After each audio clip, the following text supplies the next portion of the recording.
بسم اللہ الرحمن الرحیم۔ نامہ وہ یہودی فتنہ گر، وہ روح مصدق کا بروز، ہر تباہ ہونے کو ہے اس کے جنوں سے تار تار۔ اسی طرح وہ عبداللہ ابن سبا یہودی فتنہ گر۔ آج اہل تشیع میں سے بعض حضرات کہتے ہیں کہ یہ عبداللہ ابن سبا یہ تو افسانوی شخصیت ہے، اس کی حقیقت کوئی تھی ہی نہیں، حالانکہ ان کی اپنی کتاب میں رجال کشی کے اندر اس کا ذکر موجود ہے، اور یہ بھی موجود ہے کہ حضرت علی رضی اللہ تعالیٰ عنہ نے اپنے عہد خلافت میں اسے زندہ جلوایا ہے۔ اس کی وجہ کیا تھی؟ یہ آیا مدینے کے اندر اسلام کا لبادہ اوڑھ کر اس نے چند عقیدوں کی اشاعت شروع کی۔ سب سے پہلے حضرت علی تو خدا ہیں، گاڈ انکارنیٹ، اوتار کا تصور، جیسے ہندوؤں میں ہے رام چندر جی خدا کا اوتار، اور عیسائیت میں بھی پہلے گاڈ انکارنیٹ کا تصور تھا کہ حضرت مسیح خدا کا اوتار ہے، انکارنیشن آف گاڈ۔ تو اس نے کہا کہ حضرت علی تو خدا کا اوتار ہے، خدا ہے۔ نمبر دو، اس نے کہا کہ ہر نبی کا ایک وصی ہوتا ہے جس کے حق میں وہ وصیت کرتا ہے، تو حضور صلی اللہ علیہ وسلم کے وصی حضرت علی ہیں، لہذا خلیفہ تو اول روز سے حضرت علی ہیں، حضرت ابو بکر، حضرت عمر، حضرت عثمان یہ تو غاصب ہیں، اور حضرت عثمان کی خلافت تھی اس وقت تو خاص طور پر۔ پھر اس نے جو قبائلی عصبیت تھی اسے بھڑکایا۔ پرانی جو عصبیت چل رہی تھی قریش کے اندر، وہ دو گھرانے ایک دوسرے کے مد مقابل تھے۔ دیکھیے، ایک ہوتا ہے قبیلہ، ایک ہوتا ہے گھرانہ۔ ہمارے پنجاب میں ایک قبیلہ ہے وٹو قبیلہ، اس کے گھرانے بہت سے، مانے کے، لالے کے، سجے کے، شامت کے، یعنی کوئی لالا تھا ان میں سے بڑا، ان کے بیٹے ہو گئے لالے کے، ان کی اولاد، خاندان یہ کہلاتے ہیں۔ قبیلہ ایک، یہ وٹو قبیلہ۔ تو قبیلہ تھا قریش، اس میں گھرانے بہت تھے، بنو ہاشم، بنو امیہ، بنو تیم، بنو عدی، یہ بہت سے گھرانے تھے۔ تو چوٹی کے دو گھرانے جو تھے وہ بنو ہاشم اور بنو امیہ، ان کے درمیان چپقلش تھی، مقابلہ، مسابقت، اور یہ مسابقت فی الخیر بھی ہوتی تھی۔ اگر انہوں نے غریبوں کو کھانے کھلائے ہیں تو ہم ان سے بڑھ کر کھلائیں گے، اگر وہ حاجیوں کی خدمت کرتے ہیں تو ہم ان سے بڑھ کر کریں گے۔ تو ان کے اندر یہ مسابقت الخیر بھی تھی، لیکن چپقلش تھی کہ کوئی ہم سے آگے نہ نکل جائے، وہ سمجھتا تھا وہ آگے نہ نکل جائے۔ اس شخص نے اس پرانی عصبیت کو تازہ کیا کہ حضور تو بنو ہاشم میں سے تھے، لہذا خلافت حق ہے بنو ہاشم کا، یہ غاصب ہے۔ اس سے پہلے دو خلفاء جو تھے وہ نہ بنو ہاشم سے تھے نہ بنو امیہ سے تھے۔ حضرت ابو بکر بنو تیم میں سے تھے، چھوٹا قبیلہ تھا۔ حضرت عمر بنی عدی میں سے تھے، وہ بھی چھوٹا قبیلہ تھا۔ یہ حضرت عثمان پہلے خلیفہ جو بنو امیہ میں سے تھے، جن کی پرانی چپقلش بنو ہاشم سے تھی۔ اب اس کو موقع مل گیا کہ پرانی قبائلی عصبیت کو بھڑکائے۔ یہ ہے اصل میں اس فتنے کا پس منظر عبداللہ ابن سبا نے جو آ کر پھیلایا ہے، اور اس کی تفصیل میں اس وقت میں نہیں جا سکتا، کیسے یہ فتنہ پروان چڑھا، کیا انہوں نے اسٹریٹجی اختیار کی، کہ یہ کیا کرتے تھے، گروہ بنا کر بھیجتے تھے لوگوں کو۔ کوفے میں جاؤ تو وہاں پر دمشق کے گورنر کے خلاف اور مصر کے گورنر کے خلاف الزامات لگاؤ، اس نے یہ کیا، وہ غبن کر گیا، وہ یہ کر گیا، وہ خیانت کر رہا ہے، وہ رشتہ داروں کو پال رہا ہے، اور عثمان کے خلاف بھی تقریریں کرو رضی اللہ تعالیٰ عنہ۔ دمشق میں جاؤ تو کوفے کے گورنر کے خلاف، کیونکہ دمشق کے گورنر کے خلاف بات کرو گے تو لوگوں کو معلوم ہوگا کہ یہ جھوٹ بول رہے ہیں، لیکن یہ کہ وہاں تو تم بات کرو کوفے کے گورنر کے خلاف اور مصر کے گورنر کے خلاف اور حضرت عثمان کے خلاف۔ مصر میں جاؤ تو بات کرو کوفے کے اور شام کے گورنر کے خلاف اور حضرت عثمان کے خلاف۔ یہ انہوں نے ایسا اٹھایا، اور اس زمانے میں آپ کو معلوم ہے ذرائع رسل و رسائل تھے نہیں، نہ اس فتنے کی پتہ چل سکا جب تک کہ وہ فتنہ جو ہے پوری طرح برگ و بار لا کر تراور درخت نہیں بن گیا۔ اس کے نتیجے میں حضرت عثمان رضی اللہ تعالیٰ عنہ شہید ہوئے، اور خلیفہ پھر حضرت علی رضی اللہ تعالیٰ عنہ کو انہی سوائیوں نے، جنہوں نے گھیراؤ کیا تھا، جنہوں نے حضرت عثمان کو شہید کیا ہے، یہی حضرت علی رضی اللہ تعالیٰ عنہ کے ارد گرد ہو گئے۔ اور حضرت علی رضی اللہ تعالیٰ عنہ بھی نہیں چاہتے تھے خلافت کی بیعت لینا، لیکن آخر کیا کرتے؟ کیا وہ امت کو بغیر خلیفہ کے چھوڑ دیتے؟ حضرت زبیر سے کہا گیا، انہوں نے نہیں مانا، رد کر دی بات۔ حضرت طلحہ سے کہا گیا، انہوں نے نہیں مانا۔ حضرت علی سے کہا گیا، اب عشرہ مبشرہ میں سے یہی تو تھے نا، لہذا انہوں نے تسلیم کر لیا، خلافت ہو گئی۔ لیکن اس کے بعد جو خانہ جنگی ہوئی ہے، اس خانہ جنگی کے نتیجے میں نوٹ کر لیجئے کہ 1,00,000 کے قریب مسلمان ایک دوسرے کی تلواروں اور نیزوں اور برچھیوں اور تیروں سے ختم ہو گئے، ہلاک ہو گئے۔ یہ ہماری تاریخ کا تاریک ترین باب ہے۔ 5 سال، 4.5 سال حضرت علی کی خلافت کے اور 6 مہینے حضرت حسن کی خلافت کے رضی اللہ تعالی عنہ۔ اس سے کیا ہوا کہ ایک طرف تو اسلام کی جو توسیع ہو رہی تھی، تھمتا نہ تھا کسی سے سیل رواں ہمارا، وہ سیلاب رک گیا، انٹرنل سیبوٹاج ہو گئی نا، اب تو اندر ہی آپس ہی میں اگر دست و گریبان ہو گئے تو باہر اب کیا توسیع کرتے ہیں، وہ توسیع کا عمل رک گیا۔ اور یوں سمجھیے کہ جیسے ٹرک اگر کبھی چل رہا ہو، بھرا ہوا ہو، لوڈڈ، اور وہ چڑھائی چڑھ رہا ہو تو اگر کہیں موشن ٹوٹ جائے، ٹرک کو رکنا پڑے تو ڈرائیور کے جان پر بن جاتی، اس لیے کہ اس کو دوبارہ سٹارٹ کرنا، اور جبکہ وہ چڑھائی پر ہے، انکلائن پر ہے، آسان کام نہیں ہوتا، خطرہ ہوتا ہے وہ پیچھے جو ہے وہ نہ جائے۔ اور پہاڑی علاقوں میں آپ کو معلوم ہے ذرا پیچھے چلے جانے کا مطلب جو ہے بہت خطرناک جو ہے نتیجہ نکل سکتا ہے۔ بہرحال حضرت علی رضی اللہ تعالیٰ عنہ نے اپنے خلافت میں ایک کام یہ کیا، اب اس کی کیا مصلحتیں تھیں یہ تو انہی کے علم میں ہوگا، ہم قیاس کر سکتے ہیں، میں اس میں نہیں جانا چاہتا۔ ابھی تک خلافت کا مرکز تھا مدینہ منورہ، حضرت ابوبکر، حضرت عمر، حضرت عثمان، وہیں جہاں حضور صلی اللہ علیہ وسلم رہے تھے اور جہاں پر کہ حضور مدفون تھے۔ لیکن حضرت علی نے اپنا مرکز جو ہے وہ کوفہ بنا دیا۔ اچھا، اس کی ایک ظاہری وجہ یہ سمجھ میں آتی ہے کہ اسلام کا جو پھیلاؤ ہو گیا تھا، وہ سلطنت اتنی وسیع ہو گئی تھی کہ مدینہ منورہ بہت جنوب میں اور بڑے صحرا کو عبور کر کے جانا ہوتا تھا۔ کوفہ جبکہ ایسی مقام پر تھا کہ جہاں سے مشرقی راستہ جا رہا ایران کو، عراق کے اندر تو ہے وہ شہر کوفہ، اور پھر ایران اور خراسان اور ہندوستان کو راستہ جا رہا ہے، وہیں سے شمال کی طرف جا رہا ہے، شام کی طرف اور ترکی کی طرف، اور وہاں سے پھر یہ کہ مغربی افریقہ کو بھی کنٹرول کرنا، جو شمالی افریقہ کو، وہ بھی آسان تھا۔ بہرحال حضرت علی نے کوفہ کو اپنا مرکز بنایا، اور نتیجہ یہ ہوا کہ سبائیوں کا بھی مرکز وہی بن گیا، چونکہ انہوں نے اپنے آپ کو گردا گرد رکھا حضرت علی کے رضی اللہ تعالیٰ عنہ۔ اب ظاہر بات ہے کسی پرٹیکولر پرسن کے خلاف تو کوئی مقدمہ موجود تھا نہیں، بلکہ جب جنگ جمل ہو رہی تھی، ابھی جنگ نہیں ہوئی تھی، حضرت عائشہ، حضرت طلحہ، حضرت زبیر وہ لے کر آئے تھے ایک لشکر اس مطالبے کے لیے کہ حضرت عثمان کے قاتلوں کو سزا دی جائے، قصاص لیا جائے۔ حضرت علی رضی اللہ تعالیٰ عنہ سے گفت و شنید ہو رہی تھی، حضرت علی جو ہے اس پر آمادہ ہو گئے کہ ٹھیک ہے، میں جو بھی قاتلین عثمان ہیں ان کو گرفتار کر کے سزا دوں گا۔ عین اسی وقت کوفے کی مسجد کے اندر جو ہے 10,000 کا مجمع کھڑا ہو گیا، ہم سب قاتل عثمان ہیں، لو ہم سے بدلہ کہاں سے لوگے؟ اور انہوں نے کیا کیا، جاتے ہی جنگ چھیڑ دی، اور جب چھڑ جائے تو یا مرو یا مارو، اس کے علاوہ تو کوئی چارہ کار ہوتا ہی نہیں۔ ایک رات میں 10,000 مسلمان شہید ہوئے، جن میں 2 عشرہ مبشرہ میں سے حضرت زبیر اور حضرت طلحہ رضی اللہ تعالیٰ عنہ۔ تو یہ صورت تھی، سبائیوں نے گھیراؤ کیا حضرت علی کا رضی اللہ تعالیٰ۔ حضرت معاویہ دعوے دار نہیں تھے خلافت کے، قطعاً نہیں، ان کا صرف ایک دعویٰ تھا، اور وہ یہ تھا کہ عثمان کے قاتلوں کو گرفتار کرو، یا خود سزا دو یا ہمارے حوالے کرو، ہم اس سے قصاص لیں گے۔ اس لیے کہ قبیلہ بنو امیہ کا تھا، اور حضرت ابی معاویہ بنو امیہ میں سے، تو ایک خاندانی طور پر جو ہے ہم قصاص لیں گے ان سے جنہوں نے قتل کیا ہے حضرت عثمان کو۔ لیکن یہاں ظاہر بات ہے کہ حضرت علی رضی اللہ تعالیٰ عنہ کی طرف سے مطالبہ یہ ہوتا تھا، تم پہلے میری بیعت کرو، میرے ہاتھ مضبوط کرو تاکہ میں ان کے خلاف کوئی اقدام کر سکوں۔ لیکن انہیں یہ اندازہ تھا کہ اگر میں نے بیعت کی تو ظاہر بات ہے کہ حضرت علی تک پہنچنے سے پہلے مجھے گردن بڑھا دیں گے یہ لوگ، اس لیے کہ سبائی جو ہے وہ آپ کو گھیرے ہوئے۔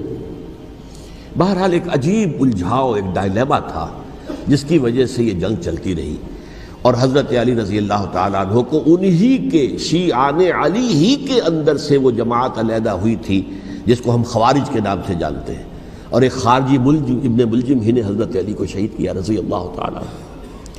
پھر حضرت حسن رضی اللہ تعالیٰ عنہ، اب دیکھیے کس قدر صحیح بات تھی جو حضرت علی رضی اللہ تعالیٰ عنہ نے فرمائی جب ان سے کہا گیا کہ کیا ہم آپ کے بیٹے حسن کے ہاتھ پر بیعت کر لیں رضی اللہ تعالیٰ عنہ۔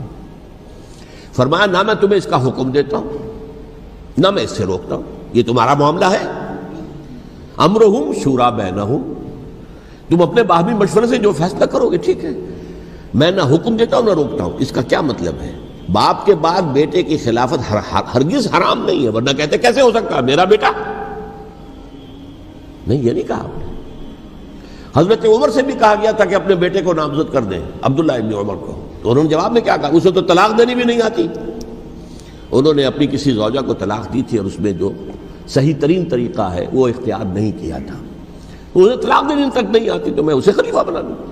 یہ نہیں کہا تھا کہ باپ کے بعد بیٹا خلیفہ نہیں ہو سکتا، یہ تو نہیں تھا، کہیں حرام نہیں ہے، نہ کتاب و سنت میں، نہ کوئی حدیث ہے، نہ کہیں قرآن مجید میں۔ تو حضرت علی نے بھی فرمایا رضی اللہ تعالی، نہ میں روکتا ہوں نہ حکم دیتا ہوں، یہ تمہارا اپنا معاملہ ہے۔ بہرحال حضرت حسن رضی اللہ تعالی عنہ نے حضرت امیر معاویہ سے صلح کر لی، خلافت ان کے سپرد کر دی۔ دیکھیے، میں حضرت ابوبکر، حضرت عمر، حضرت عثمان، حضرت علی کے ساتھ حضرت حسن کے دور خلافت کو بھی خلافت راشدہ میں سے سمجھتا ہوں، اور تبھی 30 سال پورے ہوتے ہیں اس حدیث کے مطابق کہ حضور نے فرمایا خلافت 30 برس رہے گی، پھر ملوکیت آ جائے گی۔ تو حضرت حسن کا بہت بڑا کارنامہ یہ ہے کہ اس خانہ جنگی کا دروازہ بند کر دیا، اور یہ پیشن گوئی تھی حضور کی صلی اللہ علیہ وسلم حضرت حسن کو، جب بچے ہی تھے حضور کے انتقال سے پہلے، میرا یہ بیٹا مسلمانوں کے 2 گروہوں میں صلح کرائے گا، یہ حضور کی پیشن گوئی تھی، اور وہ پیشن گوئی حضرت حسن کے علم میں بھی ہوگی یقیناً۔ بہرحال انہوں نے صلح کی حضرت امیر معاویہ کے ساتھ رضی اللہ تعالی عنہ، خلافت ان کے حوالے کر دی، اور کچھ شرائط تھیں طے ہو گئی، اللہ خیر صلی اللہ۔ حضور کی تو یہ پیشن گوئی جو ہے صحیح ثابت ہوئی کہ میرا یہ بیٹا مسلمانوں کے 2 بڑے گروہوں کے درمیان صلح کرا دے گا، اور سبائیوں نے انہیں تانے دیے، یا عار المومنین، اے مومنوں کے لیے موجب عار، موجب شرم، تم نے بزدلی دکھائی ہے، تم نے امیر معاویہ کو خلیفہ تسلیم کر لیا، تم نے بزدلی دکھائی، معاذ اللہ ثم معاذ اللہ ثم معاذ اللہ۔ اب میں کچھ باتیں حضرت امیر معاویہ کے بارے میں کہنا چاہتا ہوں، اس لیے کہ وہاں اس میں نے حضرت معاویہ کے بارے میں یہ تو بہت شدت کے ساتھ کہا تھا، اور میں اب بھی اس پر قائم ہوں اور پوری طریقے سے قائم ہوں۔ میرا مستقل موقف یہی ہے کہ حضرت معاویہ رضی اللہ تعالیٰ عنہ کے دور خلافت کو ہم خلافت راشدہ میں شامل نہیں سمجھتے، اہل سنت میں سے کوئی بھی نہیں سمجھتا، لیکن اس کے ساتھ میں نے حضرت امیر معاویہ کے کچھ مناقب بھی بیان کیے تھے تاکہ پلڑا جو ہے ترازو کا اس کے دونوں پلڑے سامنے آ جائیں۔ لیکن یہ کہ وہ حصہ میرے اس بیان کا نکال دیا گیا، ختم کر دیا گیا، یہ میں نہیں جانتا کہ اس میں کیا مصلحت دیکھی گئی ہے۔ اس میں تو کسی کے لیے کوئی معاملہ ایسا نہیں تھا کسی کے جذبات کو جو ہے وہ ٹھیس پہنچانے والا، کیونکہ میں نے کہا وہ خلیفہ راشد نہیں تھے، صاف میں نے کہا، بلکہ وہ دور ملوکیت کا آغاز ان سے ہو گیا ہے۔ بلکہ جب ایک صاحب نے یہ کہا کہ کربلا کے بعد سے دور ملوکیت آ رہی تھی، تو میں نے کہا نہیں جناب، دور ملوکیت تو 20 سال پہلے پوری ہو چکی تھی، شروع ہو چکی تھی۔ حضرت امیر معاویہ کے بھی 20 سال جو ہے وہ دور ملوکیت میں شمار ہوتے ہیں۔ انہیں کسرى العرب بھی کہا گیا، عرب کے کسریٰ، جو شہنشاہ ایران کا خطاب تھا، حضرت معاویہ رضی اللہ تعالیٰ عنہ کو کسرى العرب کہا گیا، عرب کا کسریٰ یہ۔ لیکن دوسری طرف یہ ہے کہ وہ صحابی رسول ہیں رضی اللہ تعالیٰ، حضور کے برادر نسبتی بھی ہیں، حضور کے سالے ہیں، ان کی ہمشیرہ ام حبیبہ حضور کی زوجہ محترمہ ہیں، ام المومنین ہیں، ام حبیبہ رضی اللہ تعالیٰ عنہ۔ پھر کس قدر معتمد علیہ تھے حضور کے کہ کاتبان وحی میں شامل تھے، وحی کی کتابت کرنے والے چند لوگ تھے جنہیں کہ حضور کہتے تھے کہ اب یہ آیت لکھ لو، ان میں سے ایک امیر معاویہ بھی رضی اللہ تعالیٰ۔ تو بڑے توازن کی ضرورت ہے۔ دیکھیے صحابہ کرام کا جہاں تک تعلق ہے، اہل سنت کا موقف یہ ہے کہ صحابہ تو کلہم عدول، صحابہ سب کے سب نیک نیت ہیں، اور ان کی روایت جو ہے قبول کی جائے گی، رد نہیں کی جائے گی، ان پر کوئی جرح و تعدیل نہیں ہوگی، اس لیے کہ ان کا تزکیہ محمد الرسول اللہ صلی اللہ علیہ وسلم نے کیا تھا۔ لہذا یہ تو ہو سکتا ہے کہ کسی صحابی سے کوئی خطا ہو جائے، لیکن وہ خطا اجتہادی ہوگی، نیت کی خطا نہیں ہوگی، نیت کی غلطی نہیں ہوگی۔ اگر کسی صحابی کی نیت پر حملہ کیا جائے تو یہ اصل میں طعن ہے، حملہ ہے حضور پر کہ وہ تربیت دے نہیں سکے اپنے ساتھیوں کو، معاذ اللہ ثم معاذ اللہ ثم معاذ اللہ، وہ تزکیہ کر ہی نہیں سکے۔ 3 جگہ جو قرآن میں آیا ہے یتلو علیہم آیاتہ ویزکیہم، تو کیا تزکیہ کیا؟ اگر ان کے قریب ترین ساتھی جو تھے، اگر ان کے اندر بھی بدنیتی تھی، اور دنیا کی طلب تھی اور دنیا کے اندر اقتدار حاصل کرنے کا جذبہ تھا، تو پھر کیا تزکیہ کیا؟ معاذ اللہ ثم معاذ اللہ۔ لہذا صحابہ سب کے سب عدول ہیں اور ان سے اختلاف ممکن ہے، لیکن ان کی نیت پر حملہ نہیں ہو سکتا۔ تو حضرت امیر معاویہ کی شخصیت ایک چیز ہے، آپ کا دور خلافت دوسری چیز ہے۔ شخصیت کے اعتبار سے صحابی رسول ہیں، برادر نسبتی ہیں حضور کے صلی اللہ علیہ وسلم، اور پھر یہ کہ اس قدر معتمد علیہ ہے صحابہ میں سے کہ وہ کاتبان وحی، یہ عام آدمی کے کرنے کا کام نہیں تھا جو وحی کی کتابت کرے، اللہ کے کلام کی۔ البتہ یہ ہے کہ جیسا کہ میں نے عرض کیا، ان کا دور خلافت راشدہ نہیں ہے، وہ ملوکیت کا دور ہے۔ یہ میں نے جیسا عرض کیا، میں نے ایک صاحب نے جب یہ کہا کہ ملوکیت شروع ہو رہی تھی، میں نے کہا شروع نہیں ہو رہی تھی، ملوکیت تو 20 سال پہلے شروع ہو چکی تھی۔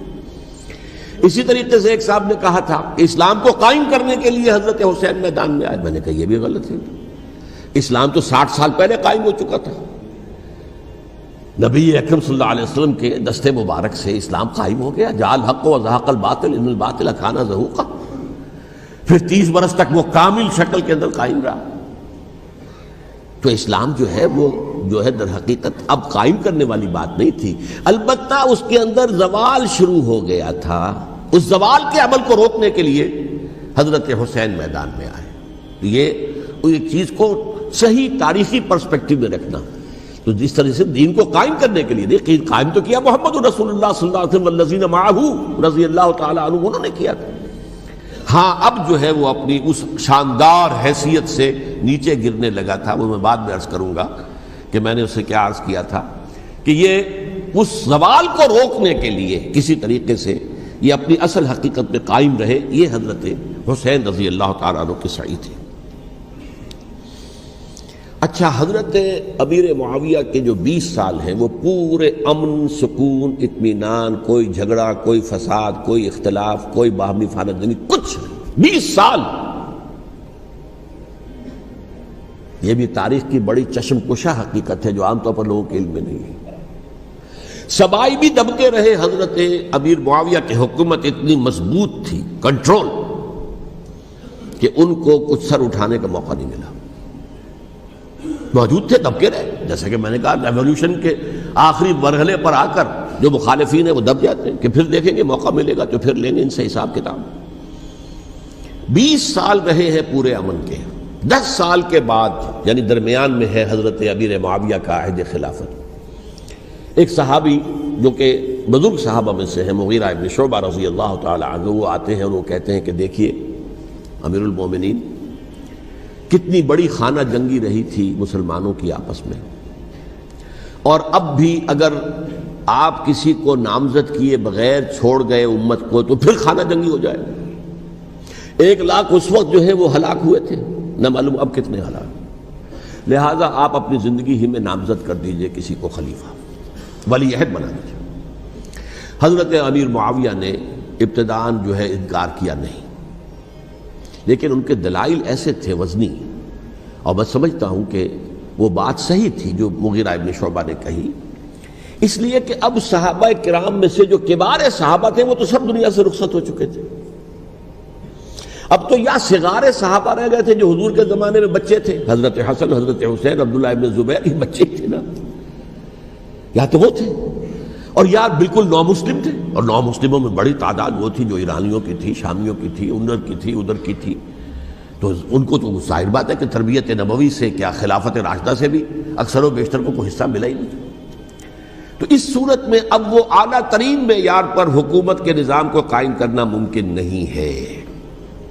کوئی قبائلی عصبیت جب تک حکومت کی پشت پر نہیں ہوگی، حکومت مستحکم نہیں ہوگی۔ یہ گویا کہ ایک جس کو کہتے ہیں کہ حقیقت بینی، واقعیت پسندی، ایک آئیڈیلزم ہے اور ایک ریئلزم ہے کہ آپ فیکٹس آن دی گراؤنڈ کو غور کریں، سوچیں اس کے اوپر اور پھر کوئی فیصلہ کریں۔ اس اعتبار سے پھر حضرت امیر معاویہ نے بات مان لی اور بیعت لے لی لوگوں سے حضرت یزید کے لیے کہ یہ خلیفہ ہوں گے میرے بعد، اس کو ولی عہدی کہتے ہیں۔ اچھا، اس وقت 5 افراد ایسے تھے کہ جنہوں نے اس سے اختلاف کیا، یہ بات بہت اہم ہے۔ میرا کتاب کیا ہے سانحہ کربلا، اس کے کچھ نسخے آج یہاں ہوں گے، آپ لوگ پڑھیے اسے غور سے اور پھیلائیے۔ تاکہ حقیقت سامنے آئے۔ 5 افراد کون تھے جو ہونے چاہیے؟ ابو بکر فوت ہو گئے، ان کے بیٹے عبد الرحمن ابن ابی بکر۔ عمر فوت ہو گئے، ان کے بیٹے عبداللہ ابن عمر۔ عباس فوت ہو گئے، ان کے بیٹے عبداللہ ابن عباس۔ زبیر فوت ہو گئے، ان کے بیٹے عبداللہ ابن زبیر۔ اور حضرت حسن جو ہے ان کا انتقال ہو چکا تھا، حضرت علی کے بیٹے حضرت حسین رضی اللہ تعالی عنہ مجمعین۔ حضرت حسن کے بارے میں ایک فریق کا کہنا یہ ہے کہ انہیں زہر دے کر ہلاک کیا گیا، اہل تشیع کا قول یہ ہے، جبکہ اہل سنت کہتے ہیں کہ نہیں، وہ اپنی جو بھی طبی موت تھی اس سے ان کی وفات۔ لیکن میں اس میں نہیں جانا چاہتا، اس لیے کہ یہ مائکرو ہسٹری جو ہے نا، وہ تو ایک ایک واقعے کے لیے ادھر کی روایات کیا، ادھر کی کیا ہیں، ان کے پاس کیا دلائل، ان کے پاس یہ تو کسی ریسرچ اسکالر کا موضوع ہے، میرا موضوع نہیں ہے۔ لیکن بہرحال یہ 5 حضرات تھے جنہوں نے ولی عہدی کی بیعت نہیں کی، لیکن حضرت معاویہ اتنے حلیم الطبع انسان تھے، انہوں نے جبر نہیں کیا، کوئی تشدد نہیں کیا۔ ٹھیک ہے، ولی عہدی کی بیعت نہیں کر رہے، کوئی بات نہیں، میری بیعت تو کی ہوئی ہے نا، ابھی تو میں زندہ ہوں، بات ختم ہو گئی، میری بیعت کو تو نہیں توڑا انہوں نے، فسخ بیعت نہیں کی۔ اس اعتبار سے انہوں نے نہ کوئی تشدد کیا، نہ جبر کیا، نہ کوئی مواخذہ کیا۔ لیکن جب امیر معاویہ کا انتقال ہو گیا، اب ولی عہدی کی بجائے وہ اب خلافت کی بیعت ہوئی، سب لوگوں نے بیعت کر لی۔ ان 5 میں سے ایک فوت ہو چکے تھے، حضرت عبد الرحمن ابن ابی بکر فوت ہو چکے رضی اللہ تعالی۔ 4 تھے، ان 4 میں ایک اختلاف ہوا۔ 2 کی رائے یہ تھی، عبداللہ ابن عمر، عبداللہ ابن عباس، کہ اگرچہ یہ کام غلط ہوا ہے، اسلام کی روح کے منافی ہوا ہے، یہ بادشاہت کی بنیاد پڑ رہی ہے، لیکن یہ بات ایسی نہیں ہے کہ اس کی بنا پر ہم خانہ جنگی شروع کروا دیں، امت کے اندر خون خرابہ کروائیں، فساد کروائیں۔ لہذا انہوں نے بیعت کر لی۔ اب کوئی اگر یہ کہے معاذ اللہ کہ وہ بک گئے تھے یزید کے ہاتھ میں، معاذ اللہ ثم معاذ اللہ، وہی بات آپ اختلاف کر سکتے ہیں کہ انہیں نہیں کرنی چاہیے تھی، یہ کوئی رائے رکھے، مجھے اختلاف نہیں، لیکن ان کی نیت پر حملہ کریں گے تو حملہ محمد رسول اللہ پر ہوگا صلی اللہ علیہ وسلم۔ عبداللہ ابن عمر کون ہیں؟ کتنی حدیثیں ان سے جو ہے وہ منقول ہیں۔ عبداللہ ابن عباس کون ہیں؟ جنہیں حضور نے جو ہے جن کے لیے دعا کی تھی، اے اللہ فقہہ فی الدین وعلمہ التاویل، اے اللہ اس نوجوان کو دین کا فہم عطا کر اور قرآن کی تعویل اور تفسیر کا علم عطا کر، حبر الامہ کہلاتے ہیں۔ وہ کہیں پیسوں اور ٹکوں کے عوض بک جانے والے نہیں تھے، انہوں نے امت کی مصلحت دیکھی، نیت جو ہے اس پر حملہ نہ کیجئے، البتہ اختلاف کا حق آپ کو حاصل ہے۔ 2 حضرات جو ہے ڈٹے رہے کہ نہیں، ہمیں کم وٹ میں ریزسٹ کرنا ہے۔ عبداللہ ابن زبیر عمر کے اعتبار سے وہ بڑے ہیں، مسلمانوں میں سب سے پہلے ولادت مدینے میں جا کر جو ہوئی ہے وہ عبداللہ ابن زبیر کی ہوئی ہے۔ ہجرت کر کے جب مہاجرین وہاں پہنچے، کچھ عرصے تک کسی کے ہاں کوئی اولاد نہیں ہوئی، تو لوگوں نے تانے دینے شروع کر دیے کہ معلوم ہوتا ہے کہ یہاں آ کر یہ مکے کے رہنے والے جو ہیں کمزور ہو گئے ہیں، ان کے ہاں اولاد ہی نہیں ہو رہی۔ پھر عبداللہ ابن زبیر کی ولادت ہوئی ہے، یہ حضرت ابو بکر کے نواسے ہیں، حضور کی زوجہ محترمہ حضرت عائشہ کی بہن، حضرت دیکھیے ابھی نام نکل گیا ہے جی، حضرت اسماء رضی اللہ تعالی عنہا عنہما، یہ ان کے صاحبزادے ہیں، حضرت زبیر کے بیٹے۔ ان کا فیصلہ ہوا کہ ہمیں رجسٹ کرنا ہے کم وقت میں، ایٹ اینی کاسٹ۔ حضرت حسین ابن علی رضی اللہ تعالی عنہما کا بھی فیصلہ ہوا کہ ہمیں رجسٹ کرنا ہے کم وقت میں۔ البتہ ان میں بھی ایک اختلاف ہو گیا، یعنی یہ 2 تو جڑے رہے، ان 2 میں اختلاف ہو گیا۔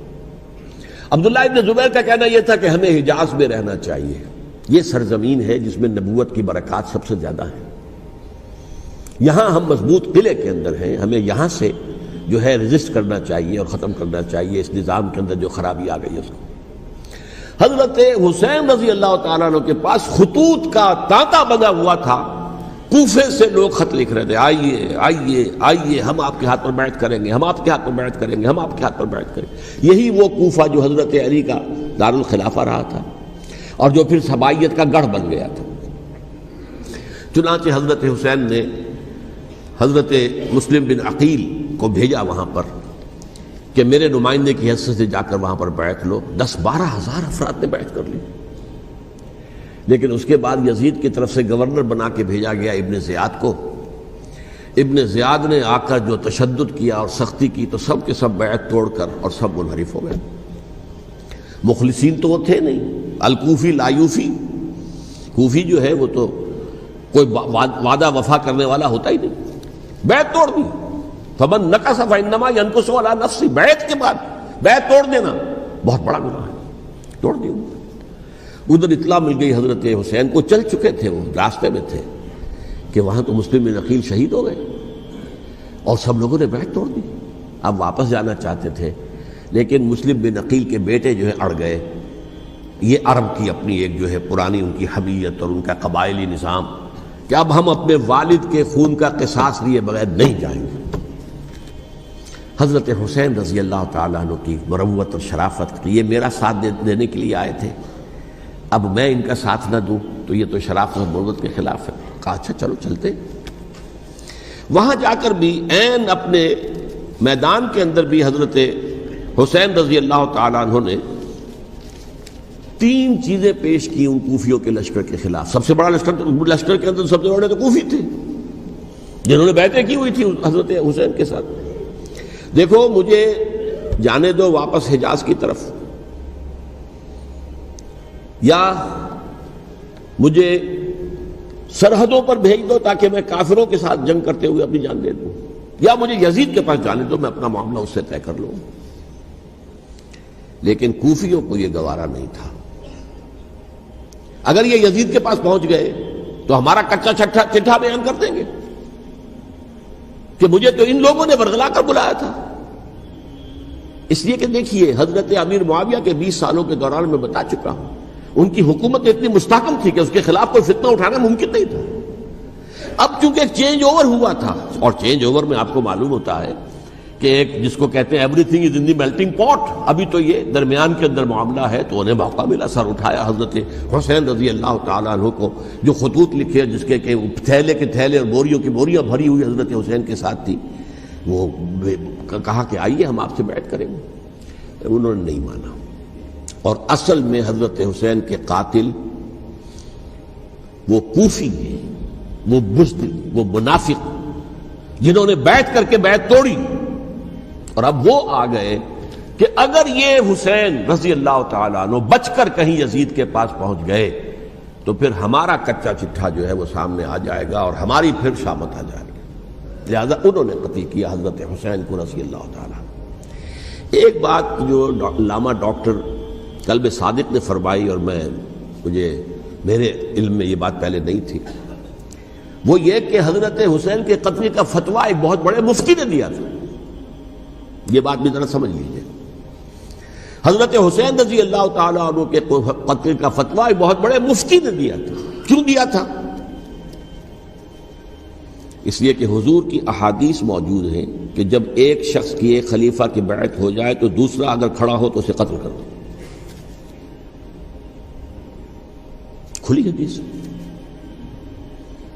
اسی لیے ایک بہت بڑے مفسر بھی ہیں، فقیہ بھی ہیں، قاضی ابن العربی رحمۃ اللہ علیہ. ایک ابن عربی ہیں الف لام کے بغیر، ابن عربی، وہ بہت بڑے صوفی ہیں، فلسفی ہیں، اندلس کے ہیں. یہ قاضی ابن العربی ہیں جنہوں نے قرآن کی ایک تفسیر لکھی ہے اس اعتبار سے کہ صرف ان آیات کی تفسیر جن سے کہ فقہی احکام جو ہیں ان کا استنباط ہوتا ہے. یہ 2 تفسیریں اس طور سے لکھی گئی ہیں قرآن مجید کی. احکام القرآن ان کا نام ہے دونوں کا. جن میں سے ایک جو ہے قاضی ابن العربی کی ہے. ان کا ایک جملہ نقل ہوتا ہے، قتل الحسین بسیف جدہ، حسین قتل ہو گئے اپنے ہی نانا کی تلوار سے. وہ تلوار کیا تھی؟ جب کسی کی بیعت ہو چکی ہو پھر کوئی کھڑا ہو مدعی خلافت، قتل کر دو. میرے نزدیک حضرت حسین مدعی خلافت نہیں تھے. یہ بات اس وقت سامنے لوگوں کے نہیں آئی، بلکہ حکومت نے یہ باور کرا دیا کہ یہ تو باغی ہے، یہ مدعی ہے خلافت کے. انہوں نے تو دعویٰ نہیں کیا خلافت کا، وہ تو صرف اس عمل کو روکنے کے لیے میدان میں آئے تھے. اور اس بات کو اچھی طرح سمجھ لیجئے کہ اس وقت تک یہ جو تصور آج ہمارے پاس ہے کہ ریاست علیحدہ ہے، حکومت علیحدہ ہے، state of Pakistan, we are loyal to the state of Pakistan, ہم ریاست پاکستان کے وفادار ہیں، گورنمنٹ آف پاکستان کے وفادار نہیں ہے. We are not loyal to the government. Government تو کبھی بے نظیر کی تھی، ہم اس کے خلاف تحریک چلا رہے تھے، یا کبھی کسی اور کی تھی اس کے خلاف تحریک چل رہی ہے، یا کبھی ضیاء الحق کی تھی اس کے خلاف تحریک چل رہی ہے۔ گورنمنٹ کو بدلنا تو عوام کا حق ہے، آج، اس وقت نہیں تھا۔ اس وقت ریاست اور حکومت کا کوئی فرق نہیں تھا، لہذا جو حکومت سے اختلاف کرے گویا کہ باغی ہے۔ یہ ہے اصل میں وہ پیچیدہ مسئلہ کہ کیوں کسی مفتی نے فتویٰ دے دیا، اس لیے کہ اس وقت تک ریاست اور حکومت کا فرق واضح نہیں تھا دنیا پر۔ یہ تو ابھی کوئی 100-150 سال کی بات ہے کہ آج ہمارا جو پولیٹیکل سائنس کا ایولیوشن ہوا ہے وہ اس اسٹیج تک پہنچ گیا ہے کہ اسٹیٹ علیحدہ ہے، حکومت علیحدہ ہے۔ حکومت تو اسٹیٹ کے 3 آرگنز میں سے ایک آرگن ہے، ایڈمنسٹریشن حکومت کی ہے، جوڈیشری ہے اور لیجسلیچر ہے، 3 آرگنز ہیں بڑے بڑے، ان میں سے ایک ہے۔ تو حکومت کو بدلنا تو عوام کا حق ہے، چاہے وہ ووٹ کے ذریعے بدلے، چاہے ایجیٹیشن، اگر پرامن ایجیٹیشن ہے اس سے حکومت کو بدلنے کا حق حاصل ہے دستوری طور پر ہر اعتبار سے۔ اس وقت یہ نہیں تھا، لہذا صورتحال یہ بن گئی کہ حکومت وقت نے باور کرا دیا مسلمانوں کو، ورنہ سوچئے نواسۂ رسول کو قتل کرنا کوئی آسان کام تھا؟ آخر سب کلمہ گو تھے کہ نہیں تھے؟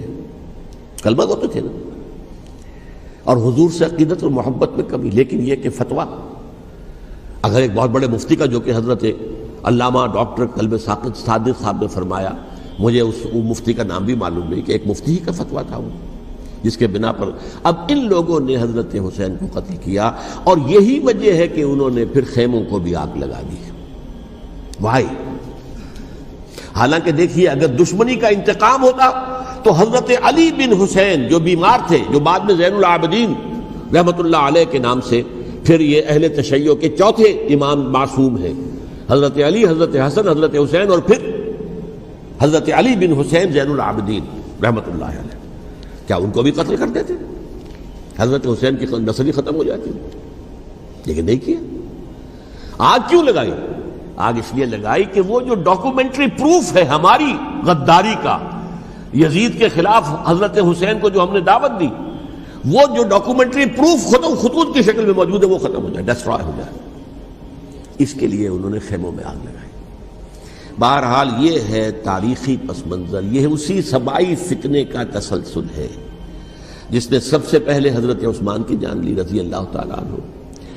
5 سال تک مسلمانوں میں خانہ جنگی رکھی، حضرت علی کو پھر شہید کیا، اور اس کے بعد جو ہے 20 سال حضرت امیر معاویہ کے تو سر نہیں اٹھا سکے، لیکن پھر جب ایک چینج اوور ہو رہا تھا تو اس وقت انہوں نے موقع غنیمت سمجھا کہ اب کھڑے ہو جاؤ اور اب دوبارہ ایک فتنہ جو ہے اس کو امت کے اندر پیدا کر دو۔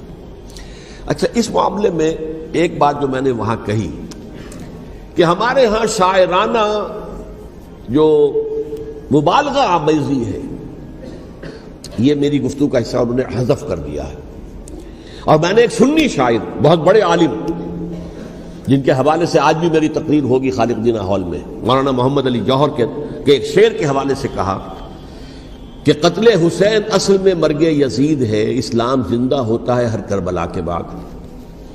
میں نے کہا بالکل محمل شعر ہے، اسلام مرا ہی نہیں تھا، زندہ ہونے کا کیا سوال؟ اور اگر کسی درجے میں مزمحل یا زخمی ہوا تھا تو وہ تو رہا، کربلا کے بعد بھی رہا، یزید کی حکومت بھی رہی، بنو امیہ کی حکومت بھی چلی، کوئی تبدیلی تو نہیں آئی۔ یہ کیا کہہ رہے ہیں؟ اسلام زندہ ہوتا ہے کربلا کے بعد؟ میں نے کہا اسلام مرا نہیں تھا۔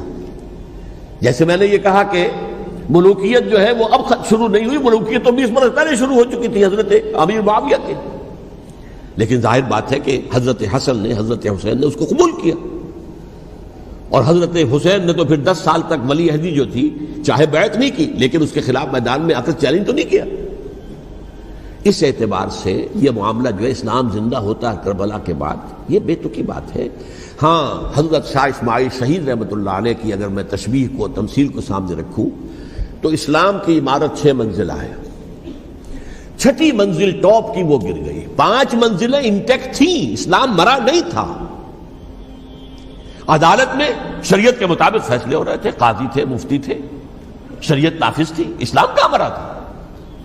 جبکہ خود کہہ رہے ہیں علامہ قلب صادق کے ایک مفتی کے فتوے سے حضرت حسین کو قتل کیا گیا۔ اب وہ مفتی کی رائے، اس کی بدنیتی ہو، جو بھی ہو، وہ جانے، اللہ جانے، لیکن عام مسلمان کیا کرے؟ اس پہلو سے اسلام مرا نہیں تھا. ہاں ایک منزل گر گئی تھی، وہ گری نہیں، 1000 برس تک گری نہیں، یہاں تک کہ آ کر مغربی امپیریلزم نے اس کے گرایا، ملوکیت کا معاملہ ختم کیا اور وہ جبرین ملوکیت دوسری آ گئی. ورنہ وہی بادشاہی چلی ہے. بلکہ دور بنو امیہ میں وہ بادشاہی پوری طرح اس نے بالوں پر نہیں نکالے تھے، اصل بالوں پر تو اس نے نکالے ہیں دور بنو عباس میں آ کر. اور پھر سلاطین جو ہے ترک، جو ترک خلفاء ہے، ان کا بھی بادشاہت تھی اور کیا تھا، وہ خلافت تو نہیں تھی. تو یہ تو اسلام میں جو بھی نقص واقع ہو گیا تھا، کبھی واقع ہو گئی تھی، وہ جو کی تو برقرار رہی.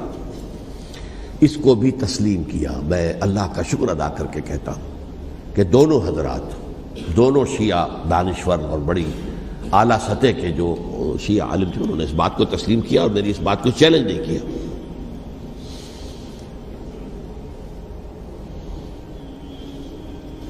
اصل میں تیسری بات میں نے یہ کہی کہ دیکھیے حضرت حسین رضی اللہ تعالی عنہ کی اس شہادت کے بعد، اس کے بعد واقعہ حرہ بھی ہوا، جو واقع کربلا سے بھی بعض اعتبارات سے زیادہ بھیانک اور زیادہ گھناؤنا واقعہ ہے بنو امیہ کی تاریخ کا، جس کو لوگ جانتے ہی نہیں. مدینہ کے کچھ لوگوں نے بغاوت کی اور انہوں نے اس کے خلاف فوج بھیجی، اور فوج کو جب مدینہ فتح کر دیا، 3 دن کے لیے حلال کر دیا، جو چاہو کرو، یہاں جسے چاہو مارو، جسے چاہو لوٹو، جس کا گھر چاہو برباد کرو، جس عورت کو چاہو ریپ کرو.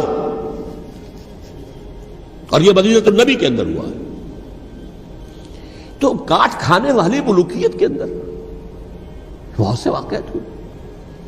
عبداللہ ابن زبیر کھڑے ہوئے، انہوں نے حکومت قائم کی تھی، لیکن یہ کہ وہ تو 6 سال کے لیے کامیاب بھی رہے، ایک حکومت قائم کی، بنو امیہ کے ہاتھ پر بیعت نہیں کی، بالآخر ان کی حکومت بھی ختم ہو گئی.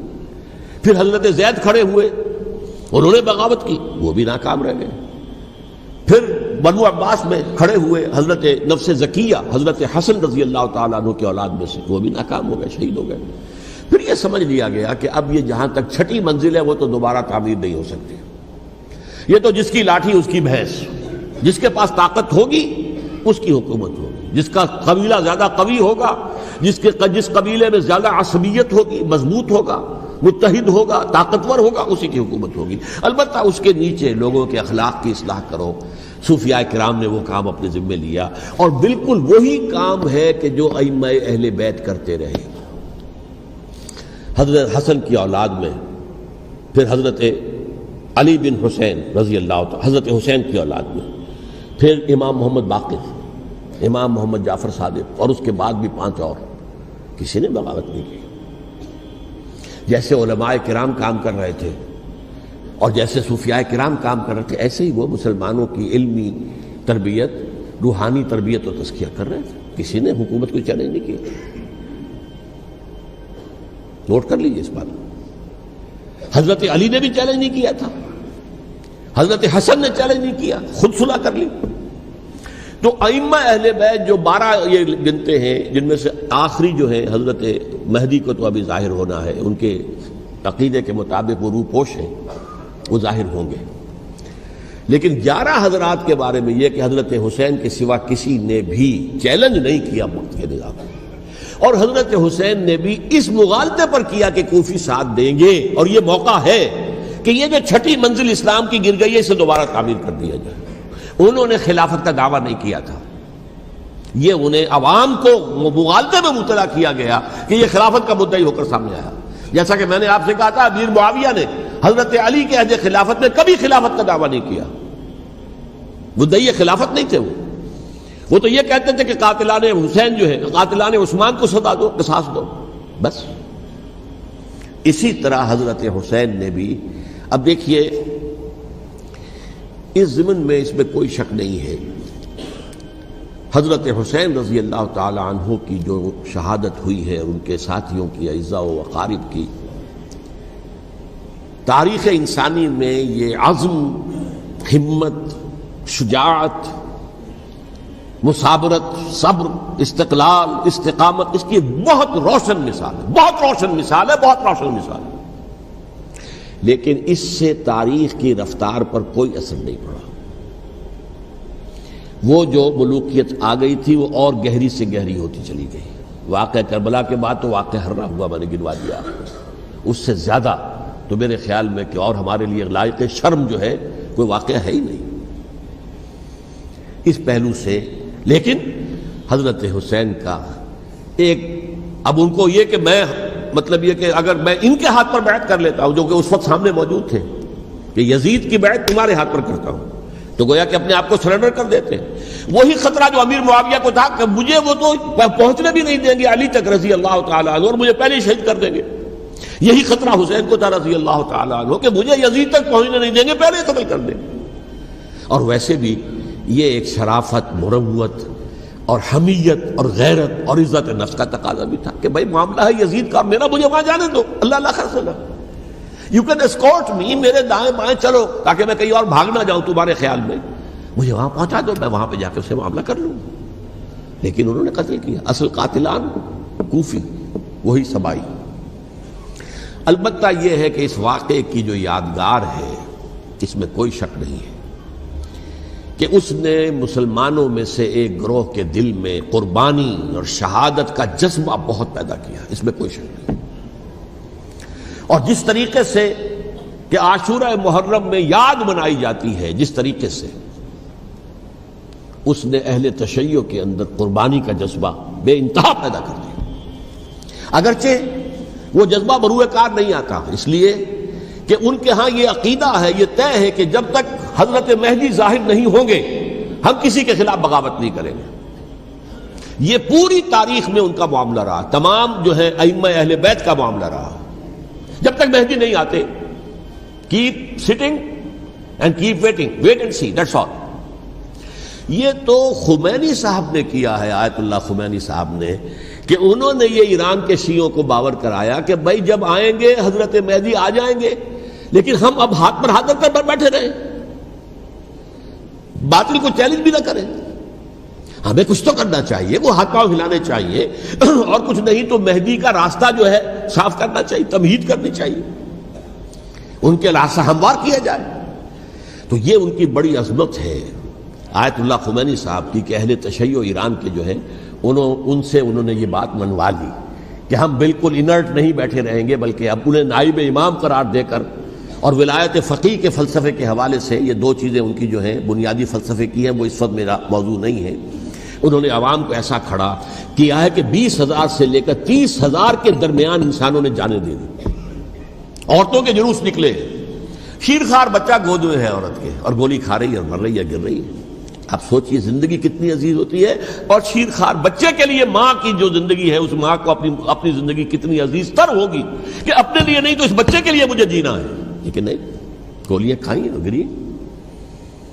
یہ جذبہ انہی میں ہے۔ واقعہ یہ ہے کہ اہل سنت کے اندر یہ جذبہ نہ ہونے کے برابر ہے، یہ میں واشگاف الفاظ میں کہہ رہا ہوں۔ پورے عالم اسلام میں صرف شیعہ ایران ایسا نکلا ہے کہ جس نے بادشاہت کا خاتمہ کیا، باقی سعودی عرب میں بادشاہت بیٹھی ہوئی ہے، ڈٹ کر بیٹھی ہوئی، اربوں ڈالر کا ایک ایک محل بنتا ہے ان بادشاہوں کا، اور سنی سن ہے، سن، کوئی حرکت نہیں۔ وہ تو اب جو حرکت ہو رہی ہے وہ اینٹی امریکن حرکت ہے جو ہو رہی ہے، وہ در حقیقت وہ مسئلہ بالکل دوسرا ہے جو اس وقت ہو رہا ہے، لیکن یہ کہ عالم اسلام میں کوئی تحریک ایسے نہیں اٹھی۔ یہ اہل تشیع میں ہے جو بالکل استثنائی بات ہے کہ انہوں نے جو ہے ایسا بادشاہ جس کو کہا جاتا تھا کہ اس کا جو اسلحہ خانہ ہے وہ ایشیا میں سب سے بڑا اسلحہ خانہ ہے، جو 2500 سالہ پرانی جو ایک عظمت تھی ایران کی، اس کو دوبارہ تازہ اور زندہ کرنا چاہتا تھا۔ 2500 سالہ برسی اس نے منائی تھی، اس کے لیے ایک شہر آباد کیا تھا کہ خسرو یا سائرس یا ذوالقرنین قرآن مجید کی اصطلاح میں اس کی یادگار بنائی تھی، اور وہ سوچ رہا تھا کہ وہی عظمت دوبارہ ایران کی ہوگی جو کہ خسرو کے زمانے میں تھی، جس کا قرآن مجید میں سورہ کہف کے اندر ذکر ہے، مشرقی فتوحات، مغربی فتوحات، شمالی فتوحات۔ تو وہ بادشاہ ہے، اس کو بھاگنا پڑا ہوا قربانی کی وجہ سے۔ تو یہ جو ہے واقعہ کربلا نے، اس میں کوئی شک نہیں ہے کہ ایک ایسی مشعل روشن کی ہے جس کو کہ ہر شخص کو دیکھنا چاہیے۔ یہ بھی انسان، جیسے کہ اقبال نے ایک شعر کہا تھا غالب کے لیے، فکر انسان پر تیری ہستی سے یہ روشن ہوا ہے، پرے مرغ تخیل کی رسائی تاک ہو جا، تو فکر انسان پر حضرت حسین کی قربانی سے یہ واضح ہوا ہے کہ انسان کس حد تک جا سکتا ہے قربانی دینے کے لیے اپنے کسی مقصد کے لیے۔ مقصد ان کا جو تھا، میں نے اسی لیے آیت پڑھی تھی، معاذ اللہ ثم معاذ اللہ۔ میں ایک آخری بات جو کہہ رہا ہوں وہ نوٹ کر لیجئے، ایک خاص انتہائی نقطۂ نظر کے عام کیے جانے کی وجہ سے سنیوں میں بھی ایک انتہائی رد عمل پیدا ہوا ہے، ایکسٹریم رائٹسٹ سنیز۔ اگر ایک طرف سے حملہ کیا گیا ہے حضرت عثمان کی نیت پر، ان کو خیانت کا الزام لگایا گیا، ان پر اقربا پروری کا الزام لگایا گیا، حضرت ابو موسیٰ شریف پر خیانت اور غداری کا الزام لگایا گیا، یہ ساری چیزیں اگر صحابہ کرام کے اوپر ہوئی ہیں، امیر معاویہ پر، امیر اور عمرو بن العاص پر، تو جواب میں کچھ لوگ کھڑے ہو گئے، حضرت علی وہ اقتدار کے طالب تھے، معاذ اللہ ثم معاذ اللہ ثم معاذ اللہ۔ یہ اہل سنت کا موقف نہیں ہے۔ حضرت حسین اقتدار کے طالب تھے، ہرگز نہیں، ہرگز نہیں، ہرگز نہیں۔ وہی اصول جو میں نے بتایا تھا سب کے لیے لاگو رہے گا، وہ امیر معاویہ کے لیے ہے تو حضرت علی کے لیے بھی ہے، حضرت حسین کے لیے بھی ہے۔ کہ نیک نیت ہے، آپ ان کی کسی رائے سے اختلاف کر سکتے ہیں لیکن ان کی نیت پر حملہ نہیں کریں گے۔ نیت پر حملہ کریں گے آپ کا ایمان بالرسالت جو ہے وہ مجروح ہو جاتا ہے۔ یہ رسول کے ساتھ بھی ہے، رسول نے ان کا تزکیہ کیا، یتلو علیہم آیاتہ ویزکیہم، اس کا سارا عمل محمد کا کیا ہوا ہے صلی اللہ علیہ وسلم۔ تو صحابی کے معاملے میں یہ ہمارے ہاں ان کو اہل سنت جو ہیں، جو معتدل مزاج کے، اکثریت ان کی، یہ تو چند لوگ ہیں، ذرا قلم چلا لیتے ہیں تو ان کی بہت سی کچھ چھوٹی چھوٹی کتابیں بھی شائع ہو گئی ہیں بہت، لیکن انہیں اہل سنت نے قرار دیا ناسبی یا خارجی۔ جیسے خوارج نے کہا تھا حضرت علی بھی کافر ہے اور حضرت ابی معاویہ بھی کافر ہے، حضرت عمرو بن العاص بھی کافر ہے، معاذ اللہ ثم معاذ اللہ۔ ایسے ہی کچھ لوگ حضرت حسین پر بھی الزام لگاتے ہیں کہ اقتدار کی ہوس اور طلب کے اندر انہوں نے یہ سارا سفر کیا تھا، اور بس یہ ہے کہ وہ جو بازی تھی وہ ہار گئے، اللہ اللہ خیر صلی اللہ، اس سے آگے کیا ہے معاملہ؟ نہیں، معاذ اللہ ثم معاذ اللہ۔ اسی لیے میں نے آیت آج جو پڑھی تھی ایک اور جو بہت بظاہر آپ کو معلوم ہوئی ہوگی، غیر متعلق ہے میرے آج کے عنوان سے، تلک الدار الآخرۃ نجعلھا للذین لا یریدون علوا فی الارض ولا فسادا۔ یہ سورہ قصص کے آخری آیات میں سے، دیکھو یہ آخرت کا گھر جو ہے وہ ہم خاص کر دیں گے ان لوگوں کے لیے جو اس زمین میں اپنے اقتدار کے طالب نہیں ہوتے۔ زمین میں اقتدار کے طالب ہوگے فساد ہو جائے گا، تم بھی طالب میں بھی طالب، جھگڑا ہوگا، لڑائی ہوگی، دنگا ہوگا، فساد ہوگا۔ تلک الدار الآخرۃ نجعلھا للذین لا یریدون علوا فی الارض ولا فسادا۔ جو لوگ زمین میں اپنے اقتدار کے طالب اور اس کے نتیجے میں فساد پیدا کرنے والے نہیں ہیں، ان کے لیے ہم نے آخرت کا گھر خاص کیا ہے۔ والعاقبۃ للمتقین، اور عاقبت جو ہے، انجام کار، آخرت جو ہے وہ تو متقیوں کے لیے ہے۔ اسی میں آئیں گے سب صحابہ کرام، خواہ وہ حضرت علی ہیں رضی اللہ تعالیٰ عنہ، اور خواہ وہ حضرت امیر معاویہ ہیں، حضرت عثمان ہیں رضی اللہ تعالیٰ عنہما، خواہ حضرت حسن ہیں، حضرت حسین ہیں رضی اللہ تعالیٰ عنہما، خواہ عبداللہ ابن زبیر ہیں، خواہ عبداللہ ابن عباس ہیں، خواہ عبداللہ ابن عمر ہیں رضی اللہ تعالیٰ عنہم اجمعین۔ اس اصول کو سامنے رکھ کر اختلاف آپ کر سکتے ہیں کسی سے بھی، لیکن کسی کی نیت پر حملہ کریں گے تو اصل میں آپ کا ایمان بالرسالت مجروح ہو جائے گا۔ علی کو نبی اکرم صلی اللہ علیہ وسلم نے اپنا نائب بنا کر چھوڑا تھا جب غزوہ تبوک میں جا رہے تھے مدینے میں۔ حضرت علی نے کہا بھی کہ مجھے آپ عورتوں کے ساتھ بٹھا کے جا رہے ہیں۔ فرمایا تمہارا مقام میرے ساتھ وہی ہے جو موسیٰ کے ساتھ ہارون کا تھا۔ ہارون کو چھوڑ کر گئے تھے نا یہودیوں کے پاس جب گئے تھے تورات لینے کے لیے، تو تمہارا وہی مقام ہے میرے ساتھ۔ تو یہ حضرت علی ہے رضی اللہ، ان کے بارے میں میرا، ان کی کیا عظمت میری نگاہ میں۔ تو یہ 3 کتابچے ہیں، مجھے نہیں معلوم تیسرا یہاں ہے یا نہیں ہے، بہرحال آپ لوگوں کو ریکمینڈ کر رہا ہوں کہ ان کا مطالعہ کریں۔ اب یہ کہ آخری بات یہ کہ اصل ہمارے کرنے کا کام کیا ہے۔ دیکھیے کیوں نہیں کیا کسی نے بھی خروج کا معاملہ، وہ میں واضح کر چکا ہوں، بغاوت نہیں کی۔ کیوں؟ ایک تو ریاست اور حکومت میں فرق نہیں تھا، ذرا کھڑا ہو اور وہ باغی قرار پائیں گے، واجب القتل ہو جائیں گے، فتوے کی زد میں آ جائے، یہ معاملہ تھا۔ اور دوسرے یہ کہ عمارت پوری گری نہیں تھی، ایک منزل گری تھی نا۔ آج ہم کہاں کھڑے ہیں؟ پوری عمارت گری ہوئی ہے، نہ شرعی عدالتیں ہیں، نہ شرعی فیصلے ہیں، نہ احکام الہی نافذ ہے، نہ حدود اور قصاص کے معاملات، کچھ بھی نہیں۔ ہمارا فرض کیا ہے؟ حضرت حسین کی مدح کرتے رہیے، تعریف کرتے رہیے، صحابہ کرام کی مدح کرتے رہیے، مدح صحابہ، اس کے لیے مجلسیں قائم ہو رہی۔ بھائی کر کیا رہے ہو؟ تھے تو آبا وہ تمہارے ہی، مگر تم کیا ہو؟ ہاتھ پر ہاتھ دھرے منتظر فردا ہو۔ تلک امت قد خلت لہا ما کسبت ولکم ما کسبتم۔ وہ تو ایک امت تھی جو چلی گئی، اللہ کے ہاں پہنچ گئے، جو کچھ انہوں نے کمایا وہ ان کے لیے، تمہارے لیے نہیں ہے، تمہارے لیے وہ ہوگا جو تم کماؤ گے۔ ہمارے لیے راستہ اب یہی ہے کہ خلافت راشدہ کے مکمل نظام کو اثر نو قائم کرنے کے لیے منہج انقلاب نبوی کو اختیار کریں۔ میری کتاب اس پر، کیسٹس اس پر، آڈیو کیسٹس، ویڈیو کیسٹ، سی ڈیز، نہ معلوم ڈی وی ڈی، سب کچھ موجود ہے۔